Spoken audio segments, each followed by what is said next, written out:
पहला ये। दूसरा आपका प्रश्न कि 10+2 में ग्रेजुएट्स को कैसे अलाउ करें। देखिए, किसी भी एग्जाम में मिनिमम क्वालिफिकेशन का स्टैंडर्ड होता है, मैक्सिमम क्वालिफिकेशन का नहीं होता है कभी भी। ये कानूनन कॉन्स्टिट्यूशनल व्यवस्था में हम लोग काम कर रहे हैं। कॉन्स्टिट्यूशनल व्यवस्था के हिसाब से हम मिनिमम प्रिस्क्राइब कर सकते हैं, मैक्सिमम प्रिस्क्राइब नहीं कर सकते। तो 10+2 के लिए जो क्वालिफिकेशन वाला स्केल है, उसमें अगर ग्रेजुएट बैठे हैं तो उसको रोकने का हमें कोई अधिकार नहीं है, किसी को कोई अधिकार नहीं है। अगर कोई नया इसके बारे में कोई नया न्यायपालिका की तरफ से कोई चीज आती तो अलग बात है, लेकिन हमारे पास कोई अधिकार नहीं है इसका। दूसरा विषय था ये। तीसरा विषय आपने रखा समय का। देखिए, शुरू में इसके लिए जो इस एग्जाम को कंडक्ट करने के लिए एप्लीकेशंस आई, दोनों के दोनों एग्जाम्स में 1 करोड़ से ज्यादा एप्लीकेशंस आई। 1 करोड़ से एप्लीकेशन ज्यादा आई, तो जो एग्जामिनेशन कंडक्ट करने के लिए एजेंसी हमको हायर करनी थी, उसको हायर करने में टाइम लगा, 6 महीने से ज्यादा लगा।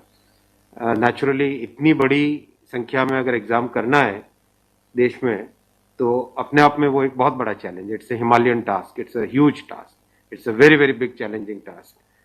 तो एजेंसी को सेलेक्ट किया गया, सेलेक्ट करते करते कोरोना आ गया। कोरोना के फेज में देरी हुई, लेकिन फिर भी डिस्पाइट कोरोना तुरंत दिसंबर 2020 में एग्ज़ाम की प्रोसेस चालू हुई। एग्ज़ाम की प्रोसेस चालू हुई और despite second wave of corona फिर भी एग्ज़ाम किया गया with all the precautions, all the safety things करके इसको लाए। जो दूसरा वाला ग्रुप बी का एग्ज़ाम है, उसमें कैट में चले गए थे बच्चे, क्योंकि करीब 5 लाख के आसपास एप्लीकेशंस ऐसी थी जिसमें फोटोग्राफ प्रॉपरली मैच नहीं हो रहा था। तो नेचुरली अगर एप्लीकेशन में फोटोग्राफ मैच नहीं हो तो उसको आप एग्जाम में कैसे लोगे, तो वो विषय आया था। तो उस विषय के कारण लोग कैट में गए थे। एडमिनिस्ट्रेटिव ट्रिब्यूनल ने जैसे ही उसका समाधान किया, फैसला किया, उसके फैसले के तुरंत बाद में हम लोगों ने एग्जाम के प्रोसेस को आगे किया, कोई उसमें देरी नहीं की। और हमारा, देखिए, हमारी सरकार, प्रधानमंत्री श्री नरेंद्र मोदी जी का इंटेंट हमेशा है कि मैक्सिमाइज करना है रोजगार को। इसीलिए आप देखिए, इतनी बड़ी संख्या में, यानी रेलवे में 1,40,000 टोटल, 1,05,000 ग्रुप डी की कैटेगरी में, लेवल 1 की कैटेगरी में, और लेवल 2 से लेवल 6 की कैटेगरी में 35,000 कैंडिडेट्स वैकेंसीज। 1,40,000 की वैकेंसीज लाना कोई छोटी बात नहीं है, बहुत बड़ी बात है। फिर आपका चौथा पॉइंट आप देखिए, ज़्यादा से ज़्यादा कैंडिडेट्स को फर्स्ट स्टेज से सेकंड स्टेज में जाने का मौका मिले, इसके लिए 2015 तक हमेशा प्रिलिमिनरी एग्जाम जो होता था, फर्स्ट स्टेज होता था, उससे 10 गुना लिए जाते थे, केवल 10 गुना लिए जाते थे। 2015 के बाद में पहले ये संख्या बढ़ा के 15 गुना कर दी गई, जिससे कि ज़्यादा से ज़्यादा कैंडिडेट्स को मेन एग्जाम के लिए जाने का मौका मिले। और 2019 में इस संख्या को 20 गुना किया गया, ताकि ज़्यादा से ज़्यादा लोगों को अवसर मिले, ज़्यादा से ज़्यादा लोग, क्योंकि फर्स्ट स्टेज जो प्रिलिमिनरी एग्जाम इतना बड़ा नंबर है कि उस नंबर में हो सकता है कुछ बाय चांस उस दिन तबीयत ठीक नहीं हो, कोई दूसरा कारण हो, समय पे पहुंच नहीं पाए, कोई भी कारण से मिस कर गया, तो मैक्सिमम लोगों को हमें चांस देने का इंटेंट है। इसी इंटेंट के कारण 20 गुना किया गया। जो 10 गुना था 2015 से पहले, उसको 20 गुना किया गया 2019 में। तो ये प्रो स्टूडेंट्स, प्रो कैंडिडेट्स वाली अप्रोच है हमारी, और हमारी इंटेंट एकदम नेक नियति से काम कर रहे हैं, सच्चाई से काम कर रहे हैं। देखिए, कोई भी कहीं भी एक भी जगह से कहीं कोई पेपर लीक होने की बात नहीं है, कहीं पे कोई एग्जाम के मैनिपुलेशन की बात नहीं है। जो आज सिर्फ मुद्दा है, मुद्दा सिर्फ इतना है कि शॉर्टलिस्ट कैंडिडेट्स कितने किए जाए, यही मुद्दा है। इस मुद्दे को सॉल्व करेंगे, इसको भी हम बहुत सेंसिटिवली सॉल्व करेंगे। हमारे लिए छात्र हमारे साथी हैं, हमारे भाई हैं, हमारी बहनें जो एग्जाम दे रहे हैं, तो हमारे लिए बहुत इंपॉर्टेंट है, हम इसको बहुत सेंसिटिवली हैंडल करेंगे। और दिखाई पड़ी बच्चों को लाठीचार्ज कर, रात को आपने देखा, अगर तस्वीरें दिखाई हो हॉस्टल में घुस। मैं आपको इतना बताना चाहूंगा कि जो लोग किसी भी अपनी खुद की संपत्ति को अगर जलाते हैं, खुद की संपत्ति पे अगर अटैक करते हैं, उसको डिस्ट्रॉय करने की कोशिश करते हैं, तो उसमें जो प्रक्रिया पुलिस की होती है वो होनी, अगर हुई है, मेरी बात आप इसमें स्पष्ट रखिए कि मैं छात्रों को कह रहा हूं कि आपकी संपत्ति है, आप अपनी संपत्ति को जलाने के लिए क्यों बाहर निकले। और हम आपकी बात को शुरू से सुन रहे हैं। जिस दिन आपने पहले ये पॉइंट रखा उसी दिन हमने तुरंत इसका, जैसे ही दूसरे दिन ही मेरे नज़र में आ गई थी बात ये, और दूसरे दिन मैंने तुरंत सारा ये टेबल मंगवाया कि आप मुझे एग्जैक्ट बताओ हर एक लेवल पे क्या वैकेंसी है। और हर एक लेवल पे एग्जैक्ट, जैसे लेवल 2 पे 5663, उसकी जगह 1,13,000, कितने गुने? 20 गुने। लेवल 3 पे 4,940, उसके अगेंस्ट कितने शॉर्टलिस्टेड? 98,833, 20 गुने। तो जो नोटिस के अंदर प्रक्रिया एग्जैक्टली उसके हिसाब से किया है हर एक पे, level 2, level 3, level 4, level 5, level 6, हर एक पे एग्जैक्टली 20 टाइम्स किया गया है। इश्यू वो नहीं, इश्यू डुप्लीकेट नहीं, इश्यू यूनिक वाली बात आ गई। अब वो मुद्दा उनका है, क्योंकि इसलिए मुद्दा आ रहा है कि जिन लोगों ने तैयारी कर ली है उनको लगता है कि हमें एक बार और चांस मिल जाए, इसीलिए हम इसको बहुत सेंसिटिवली हैंडल करेंगे।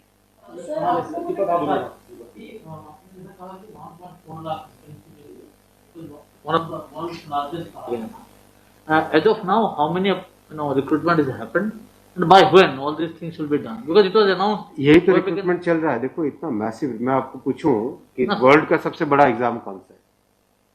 वर्ल्ड का अगर या इंडिया का भी अगर बड़े एग्जाम्स देखें तो बड़े एग्जाम्स में जेई बहुत बड़ा एग्जाम होता है, सिविल सर्विसेज बहुत बड़ा एग्जाम होता है, स्टाफ सिलेक्शन कमीशन का बहुत बड़ा एग्जाम। इन सब एग्जाम्स में एप्लीकेशंस की संख्या होती है 5 से 7 लाख, 8 लाख, 10 लाख। यहाँ 1 करोड़ एप्लीकेशंस है। आप ये तो देखिए ना कि कठिन कितना है। 1 करोड़ एप्लीकेशन, 1.25 करोड़ एप्लीकेशन, 1 करोड़ 25 लाख, 1 करोड़ 35 लाख, उसमें समय लगता है। But this is something government was aware in a country where there is so much of unemployment, and there will be vacancy like this. इसीलिए तो टाइम तो इतना लगेगा ही। अगर आपको इस एग्जाम को ढंग से करना है इतना टाइम लगेगा, चाहे कोई करे। और उसके बाद भी आज देखा कि गया से आगजनी की तस्वीरें आ रही हैं, क्या ये कन्वे नहीं हो पा रहा है? कहाँ पर ये लैक ऑफ कम्युनिकेशन आपको लग रहा है, या मैटर पॉलिटिसाइज हो चुका है? नहीं, कुछ लोग इसका गलत फायदा उठा रहे हैं, और मैं उनसे भी निवेदन करूंगा कि छात्रों को भ्रमित न करें, कोई गलत इसका उपयोग न करें। ये छात्रों का मामला है, ये देश का मामला है, इसको हमें सेंसिटिवली हैंडल करना चाहिए और इसमें हर तरीके से संवेदनशीलता के साथ इस मामले को लेना चाहिए। सर, कुछ छात्रों के ऊपर FIR भी दर्ज की है, कुछ पुलिस की स्टडी में भी अभी के समय में है, ऐसी खबरें आ रही हैं। आप खबरों की जांच करिए। देखो, जो पुलिस की प्रक्रिया है वो अलग चीज है। मैं अभी मुद्दा है जो उस मुद्दे को कैसे सॉल्व करें उस पर सोचना चाहिए, हमें फॉरवर्ड लुकिंग होना पड़ेगा। जिन राज्यों में हिंसा की खबरें या फिर जो रेल रोकने का जो मूवमेंट चल रहा है, ट्रैक पे स्टूडेंट बैठे हैं, क्या उन राज्यों के मुख्यमंत्री से आपकी बात हुई है और क्या कुछ आप लोग की संदर्भ में की? बिल्कुल, सब जगह लॉ एंड ऑर्डर स्टेट का जो रोल होता है, राज्यों के मुख्यमंत्रियों ने भी बहुत संवेदनशीलता के साथ काम किया है और हम भी कॉन्स्टेंटली टच में हैं, कंटिन्यूसली टच में हैं। और जो आज कमेटी की बात भी सबके पास जा चुकी है ऑलरेडी, और मेरे ख्याल से ज़्यादातर जगह से स्टूडेंट्स ने इस विषय को स्वीकार भी किया है। और मैं अभी भी रिक्वेस्ट करूंगा एक बार फिर सारे स्टूडेंट बंधुओं को, छात्रों को, कैंडिडेट्स को, कि आप प्लीज़ अपनी ग्रीवेंसेस को, अपने पॉइंट को, अपने कंसर्न को, अपने विषय को, अपने मुद्दे को फॉर्मली रखिए। हम इसको एकदम संवेदनशीलता के साथ टैकल करेंगे।